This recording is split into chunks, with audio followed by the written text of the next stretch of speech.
À Montparnasse, voici l'espace de création du plus grand sculpteur du début du XXe siècle. Dans ce jardin, les œuvres d'Antoine Bourdelle, où les héros de la mythologie côtoient des guerriers, des déesses, des muses. Et là, on a Daphné transformée en laurier. En 1885, Bourdelle, originaire de Montauban, s'installe dans l'un des ateliers de cette cité d'artistes. Il a 24 ans. On voit déjà la métamorphose avec la sculpture qui devient, la femme qui devient laurier. On est en plein cœur de Montparnasse. Les artistes ont quitté Montmartre pour descendre vraiment la butte et venir ici, dans les faubourgs de la rive gauche. Bourdelle confectionne en terre, c'est un modeleur, il confectionne en terre des petites sculptures et rapidement il les confie à d'autres pour qu'elles soient moulées, agrandies le cas échéant. On sait par exemple que cette œuvre-ci, qui est une œuvre emblématique, qui s'appelle Le Centaure mourant, qui a été terminée en 1914, elle est conçue en partie dans cet atelier. Le sculpteur aime aussi se représenter. Voici son buste. Issu d'un milieu modeste, ce fils de menuisier, élève de Rodin, connaît le travail de la matière.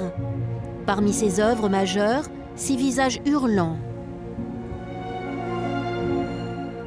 ses mains pétries d'effroi. Bourdelle, que l'on voit ici, est aussi un être qui aime sculpter les femmes de sa vie, désir impérieux, parfois destructeur.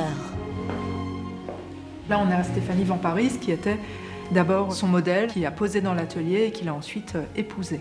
Là, vous avez Stéphanie, et là, vous avez donc la seconde épouse de Bourdelle, Cléopâtre, une élève grecque qui avait été envoyée dans l'atelier de Bourdelle, parce qu'on lui avait dit que là-bas, en fait, elle ne risquait rien.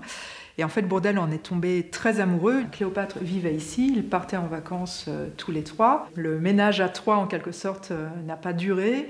Stéphanie et Bourdelle ont divorcé et ensuite Bourdelle a épousé Cléopâtre.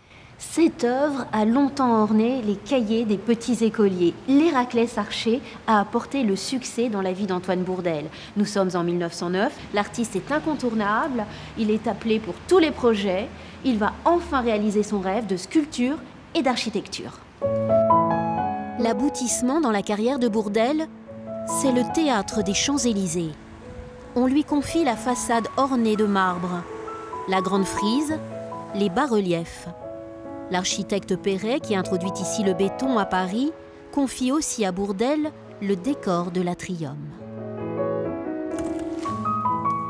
C'est la première fois que Bourdelle va s'attaquer à l'art de la fresque. Il va choisir cette technique parce que pour lui, le lien entre l'architecture et le décor, c'est la fresque. On a Les Dents emportées par le cygne, Héros et Psyché, Le vol d'Icare. Parmi les œuvres, l'autoportrait de Bourdelle. À ses côtés, son épouse Cléopâtre pose en déesse. Un hommage éternel à la beauté et à l'amour.